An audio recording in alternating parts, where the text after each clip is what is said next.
저희 이제 신당에 오시는 분들한테는 항상 이런 이야기를 하거든요. 근데 이제 처음에는 우리 그 신당에 다니는 신도님들도 조금 머리가 아팠겠죠. 아, 그냥 잘 되게만 해주면 되지 왜 자꾸 이런 얘기를 할까.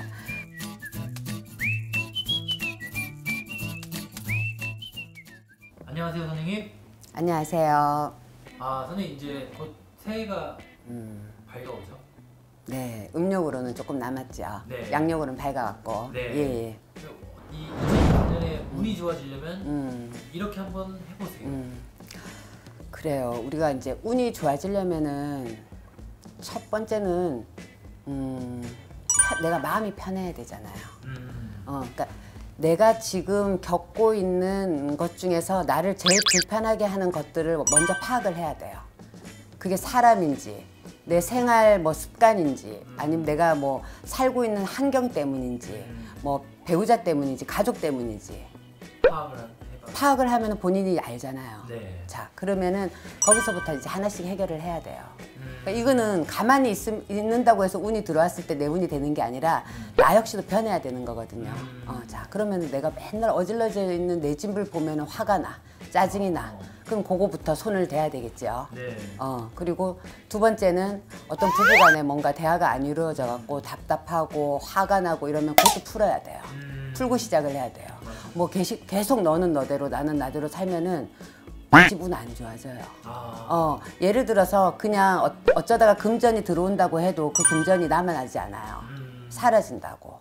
그래서 부부간에 문제가 있다 그러면 그것도 해결을 해야 되고, 그 다음에 내가 우리 이제 뭐 아이 때문에 뭐 아이가 뭐 대학을 가야 되는 아이가 있을 수가 있고 뭔가 이제 준비를 해야 되잖아요. 네. 근데 이제 아이가 뭐 내가 원하는 대로 못 미치거나 이랬을 때 다시 어떻게든 방향을 잡고 가야 되겠다. 이래서 본인을 일단 받고 있는 스트레스를 좀 제거를 하셔야 돼요. 편안해지기 위해서. 편안해지기 위해서. 거기서부터 시작이 되거든요. 근데 계속 나는 스트레스를 받고 있으면서 내 운은 언제 좋아지지? 절대 안 좋아져요. 그 마음으로는 굿해도 뭐 한두 개는 금방 뭐 조금 좋아지는 것 같아도 다시 원위치로 가요. 그래서 제일 중요한 거는 제가 얘기했잖아요. 내가 먼저 변할 건 변해야 되고 해결할 건 해결하셔야 돼요. 첫 번째가 네. 문제 해결. 문제 해결. 그래서 문제 파악 및 해결. 그렇지. 그리고 우리가 이제 돈을 못 받아서 또 막 고생하고 있는 분들이 있을 거예요. 네, 있어요. 그냥 소액이면은 들어오면은 그냥 꽁돈이 들어온다 생각하고 몇 년째 속을 썩이고 돈이 안 들어온다 그러면은 스트레스 받지 말고 그냥 잊어버리세요. 그래야지 이것 때문에 다른 것까지 다 영향을 받기 시작을 해요. 물론 큰 돈이라면은 해결을 보기 위해서 뭐 어떠한 절차를 밟고 계시겠지만 굉장히 뭐 가까운 사람들이나 이런 사람들한테 뭐 몇백, 뭐 몇천, 뭐 여러 가지 이제 금액이 있을 수가 있죠. 물론 적은 돈은 아닌데 네. 우리가 이제 느낌으로 알잖아요. 이 돈은 받을 수 있다 없다. 느낌을 알죠. 알아요. 네. 근데 미련이 남으니까. 미래에 남죠. 네. 근데 그냥 정말 안 될 것 같으면 포기할 건 가감히 포기하고 다시 시작을 해야지. 뭔가 일을 해도 일을 이룰 수가 있지. 거기에 계속 스트레스를 받고 있으면은 나머지 좋게 이렇게 가야 되는 일도 자꾸만 꼬이고 힘들어져요. 꼬이고 처지고 자꾸 화가 나죠. 네. 사람은 화가 나면 일이 잘 될 수가 없잖아요. 맞아요. 화가 나면 얼굴 표정도 안 좋아지고 남한테 계속 화를 낼 것이고, 맞아요. 그럼 당연히 나를 좋아하는 사람도 없을 거고, 또 화가 나면 어떻게 되겠어요? 몸이 건강이 안 좋아지겠죠. 우리가 합병이라 그래서. 네. 그래서 지금 내가 제일 겪고 있는 이 스트레스를 해결할 수 있는 거를 방법을 찾고 시작을 하셔야 돼요. 그게 첫 번째예요. 어려운 얘기인 것 같아도 생각을 한번 해보는 거랑 안 해보는 거랑은 완전히 차이가 있거든요. 한번 해보세요. 또 있을까요? 또 그럴 수 있죠. 뭐 누가 미워서 또 힘든 사람이 있거든요. 맞아요. 가족일 수도 있고 또 친구일 수도 있고 네. 아니면 지인일 수도 있고 뭐 나한테 잘못을 했든 뭐를 했든 용서하고 시작하세요. 한 해를 본인을 위해서. 그 미운 마음이나 화가 있는 상태에서는 절대로 한 해 뭐가 잘 돌아갈 수가 없어요. 예, 그래서 어쩌면 제 영상 보시면은 뭐 저렇게 맨날 저런 얘기만 하나 할 수 있을 얘기를 제가 매번 하거든요. 한결같으세요. 근데 맞아 이게 맞아요. 현실적이야. 뭐 돈 버는 부적, 돈 버는 부적을 할 수도 있고 돈 버는 구슬 할 수도 있고 뭐를 다 할 수 있어요. 네. 요거는 그냥 임시적으로 뭔가 잘 되게끔 해주는 거지 본 내가 근본이 해결되지 않으면은 이 운을 계속 끌고 가기가 어려워요. 좀 그래서 그게 내려놓으라는 거거든.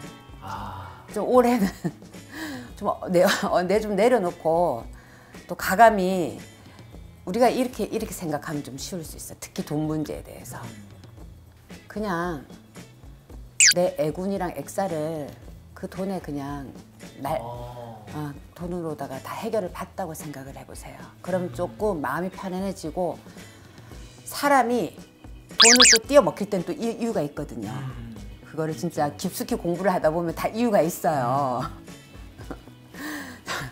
이자에 눈이 멀어서 빌려줬을 수도 있고 어떤 정에 이끌려서 빌려줬을 수도 있고 뭐 여러 가지 이유들이 있는데 결국은 그 문제를 안고 있어야 타인이 힘든 게 아니라 내가 힘드니까 좀 버릴 건 버리고 내려놓을 건 내려놓고 잊어버리세요. 불쌍한 사람 도와줬다고 생각하세요. 수양해야겠네요. 근데 이게 살아가는 이치예요. 이렇게 저희 이제 신당에 오시는 분들한테는 항상 이런 이야기를 하거든요. 근데 이제 처음에는 우리 그 신당에 다니는 신도님들도 조금 머리가 아팠겠죠. 그냥 잘 되게만 해주면 되지 왜 자꾸 이런 얘기를 할까. 근데 오랫동안 선생님 이야기를 듣고 그렇게 하려고 애를 쓰다 보니까 그게 맞대요. 맞아요. 예, 그게 맞고 또 그렇게 해서 내 심지가 단단해지고 중심이 잡히면은 절대로 돈이 흩어지지가 않아요. 예, 그리고 요게 쌓이면은 뭐가 되냐면은 다 사람들이 본인을 좋아해요. 그리고 신뢰감이 생겨요. 그래서 다른 큰 일을 또 이뤄낼 수가 있는 기반이 되는 거거든요. 새해부터 좀 무거운 얘기 아닙니다. 굉장히 좋은 얘기입니다. 정답인데 이걸 이제 그냥 나온 대로 얘기하세요. 너무 좋게 하려고 하지 말고. 선생님 말씀이 저는 이제 이 말씀의 이런 기조를 몇 년간 들어왔잖아요. 그렇죠. 아는데 이제 처음 접하시거나 네. 가끔 접하시는 분들 네. 어렵다, 알지만 어렵다 이렇게 어렵죠. 생각하실 것 같아요. 그래서 약간 생각을 조금 바꿔서 생각하시면 돼요. 네. 그러니까 제가 미워. 근데 그 사람을 또 가만히 생각해 보면 그 사람이 또 고맙게 한 것도 있거든요. 근데 사람은 고마운 것보다도 나한테 힘들게 한 것만 기억을 하거든요. 그래서 조금만 생각을 바꾸면은 한 해 내 운을 더 크게 이끌어 갈 수가 있어요. 네. 그렇게 되시기를 바랍니다. 감사합니다. 네, 선생님. 감사합니다.